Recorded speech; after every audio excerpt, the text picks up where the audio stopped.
kata bismillahi turbatu ardina biriqati ba'dina liyushfa bihi saqimuna biizni rabbina. Itu yang dia kata, itu yang dia ucapkan.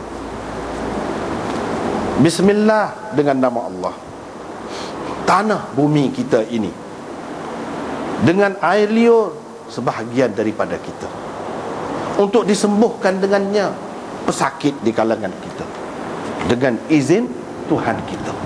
Hak tu yang dibaca. Ini dalam riwayat ni. Dan seterusnya riwayat daripada Aisyah bahawa Rasulullah sallallahu alaihi wasallam menyuruhnya antastarqiya minal ain, menyuruhnya supaya cari bomo untuk berubat orang yang kena gangguan makhluk halus. Tastarqiyah, dia cari. Rasulullah sallallahu alaihi wasallam suruh Aisyah cari. Kalau orang kena gangguan ni, cari bomo. Dia suruh cari. Jangan duduk bergantung dengan dia saja. Benda ni orang lain pun boleh buat juga. Itu isyarat ke situ. Dan tidak semestinya orang alim, tidak syarat. Tidak semestinya pewaris Nabi lah yang bawa ilmu dia, tak mesti. Orang biasa pun kalau belajar cara dia boleh. Itu isyaratnya. Sebab tu dia suruh.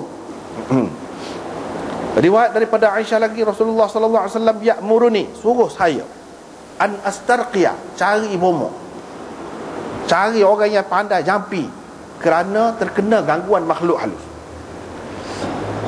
Riwayat daripada Anas bin Malik tentang ruqa, tentang jampi ni, kata dia rukhisa, dibenarkan untuk humah, untuk menjampi orang yang kena sengatan, binatang yang bisa, ataupun namlah.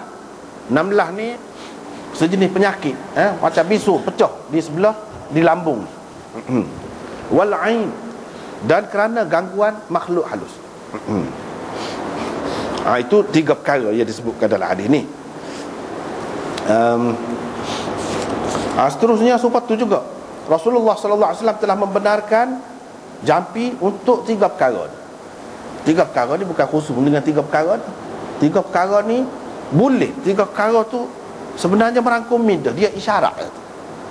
Satu, kena sengat, hak zahir juga, tapi jenis bisa, jenis kena racun. Kena carilah ubat untuk penawar racun ni. Selagi penyakit tubuh kerana perubahan mizaj dalam tubuh, kerana makan tak seimbang kau, gapo kau, keracunan kau, kerana banyak toksik dalam tubuh kau, tak kira lah, sehingga tubik jadi bisu gapo. Itu hak penyakit tubuh, penyakit kesihatan tubuh ni jadi tidak sihat. Yang ketiga, kerana gangguan makhluk halus. Hak ni pula, hak halus tu, hak gangguan, hak makhluk, hak kita tidak nampak. Tiga tu sebenarnya merangkumi dah. Bukan kata untuk tiga tu saja, hak jenis-jenis tu lah. Tiga perkara. Lepas tu pernah Nabi sallallahu alaihi wasallam tengok di rumah Ummi Salamah seorang perempuan gadis yang muka dia pucat. Nabi sallallahu alaihi wasallam kata, kena ni, ada kena ni, fastarqulah, kamu carilah bomo untuknya, kamu carilah tukang jampi untuknya. Maksud kena tu, yang ni di muka dia tu ada tanda. Di sini dikatakan pucat. Dalam setengah-setengah riwayat dikatakan hitam tanda di muka dia. Lainlah, berbeza daripada orang biasa. Lepas tu riwayat daripada Jabir bin Abdullah, dia kata Nabi SAW telah membenarkan untuk keluarga Hazm menjampi kerana patukan ular. Kalau orang kena patuk ke ular, Nabi suruh dia, keluarga dia, keluarga dia bomo lah, bomo orang kena patuk ke ular. Dan Nabi SAW pernah kata kepada Asma binti Umais, guana, kata dia, saya nampak anak-anak saudara saya ni, anak sepupu, anak saudara tu sebenarnya sepupu Ja'far, anak Ja'far. Anak-anak saudara ni nampak letih ni, kuruh kekek ni, kau tak cukup makan.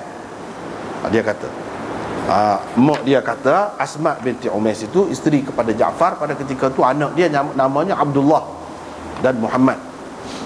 Dia kata, tak sabit tu, tetapi mudah benar dia ni kena, terkena pandangan, mudah benar. Qala, Nabi SAW pun kata, kamu jampilah dia. Kamu jampilah dia. Nabi tidak jampi, Nabi suruh dia jampi. Kamu jampilah dia. Qalat, kata Asma, fa'aradtu alaih, saya pun kemukakan jampi hak saya tahu. Hak saya tahu tu saya kemukakan kepada dia. Saya baca depan dia. Faqala, dia pun kata, irqihim, bomolah, jampilah. Jampilah. Yakni dia tidak tahu daripada Nabi, Nabi tak ajar dia. Dia dapat ilmu tu daripada orang lain. Cuma dia kemukakan kepada Nabi, Nabi dengar. Nabi kata tak apa, bomolah. Seterusnya riwayat daripada Jabir hak tadi juga, cuma lafaz dia berbeza. Nabi SAW telah membenarkan untuk jampi kerana terkena patukan ulat. Dia benarkan kepada Bani Amar. Lepas tu ada satu orang kata, wahai Rasulullah, boleh ke saya jampi, saya bomo orang? Nabi SAW kata, sesiapa di antara kamu yang mampu untuk memberi apa-apa manfaat kepada saudaranya, lakukanlah. Benda molek dengan maksud molek, kalau kita boleh buat, buatlah. Satu orang pula dia kata, arqihi ya Rasulullah, walam yaqul arqi, supaya tadi juga ada beza lafaz dia saja. Baru ni kita sudah bicara dah tu. Riwayat daripada Jabir lagi, dia kata, pak cik saya dia pandai jampi orang hak kena sengat, kau kala jengking. Rasulullah sallallahu alaihi wasallam, dia dapat tahu Rasulullah larang daripada jampi. Kata perawi ni Jabir, dia kata, pak cik saya tu pun pergilah jumpa dengan Nabi. Wahai Rasulullah, engkau telah larang daripada jampi-jampi ni. Sayanya memang pandai jampi orang yang kena sengat, kau kala ke apa ni. Nabi SAW kata, sesiapa di antara kamu yang dapat memberi manfaat kepada saudaranya, lakukanlah. Mana boleh buat, buatlah. Dia tidak larang. Hak lagi ni pun lagu tu juga. Cuma di sini dia sebut pak cik kepada Jabir tadi, kata, engkau telah melarang daripada jampi. Nabi perawi dia kata, fa'araduha alaihi, masing-masing sahabat ni kemukakanlah. Ni kemuka jampi dia, ni kemuka jampi dia di hadapan Nabi, baca. Faqala ma ara ba'san, Nabi SAW kata, tak apa, man istata'a minkum an yanfa'a akhahu falyanfa', seperti tadi juga. Lepas tu riwayat daripada Auf bin Malik al-Ashja'i, pak akhir ni, dia kata, kami semasa jahiliah duduk jampi, guna jampi. Kami pun kata, wahai Rasulullah, lagu mana dengan jampi-jampi ni? Hak sampai jahiliah lagi ada, lagu mana? Nabi SAW kata, kemukakan kepadaku jampi kamu. Cuba baca lagu mana. Lepas tu dia kata, la ba'sa birruqa ma lam yakun fihi syirk, tidak mengapa jampi ni, bomo ni, kalau selagi tidak ada syirik di dalamnya, tidak ada unsur syirik, tak apa. Ataupun unsur-unsur lain lah yang bercanggah dengan syariat Islam, tak boleh lah. Kalau hak bercanggah tu misalnya menggunakan najis ke, dia kata ambil kepala tahi misalnya, ataupun kena nak jampi, nak buat ni menjadi ni, kena sembelih ayat, lepas tu ayat tu tinggal situ di pusu tu misalnya, tu tak boleh lah. Syirik juga tu. Syirik juga. Kalau lagu lain lagi misalnya, tidak syirik lah, tidak syirik tapi dosa. Nak buat ni, nak jadi benda ni, kamu kena jadi orang minyak dulu. Misalnya kena pergi khianat kepada sekian-sekian ramai orang perempuan dulu baru jadi ilmu. Tak boleh lah lagu tu. Hak bercanggah dengan syariat tak boleh. Kalau tidak, tak apa. Nak dapat hak tu, kalau tidak bercanggah dengan syariat, tidak ada unsur syirik, tak apa. Kalau ada, tak boleh. Tu lah. Itu panduan dia. Tak apalah. Dalam hak banyak-banyak kita baca saat ni. Ni kita nak tengok sini. Min kulli dhi humah. Humah tu sengatan berbisa.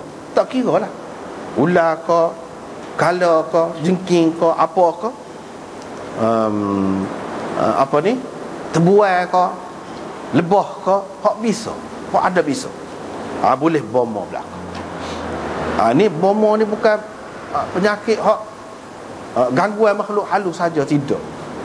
Hak Nabi SAW ajar ni, hak sahabat-sahabat kemukakan kepada Nabi dan Nabi terima. Nabi akui itu, tidak kata hak makhluk halus saja dak. Hak zahir-zahir penyakit kerana racun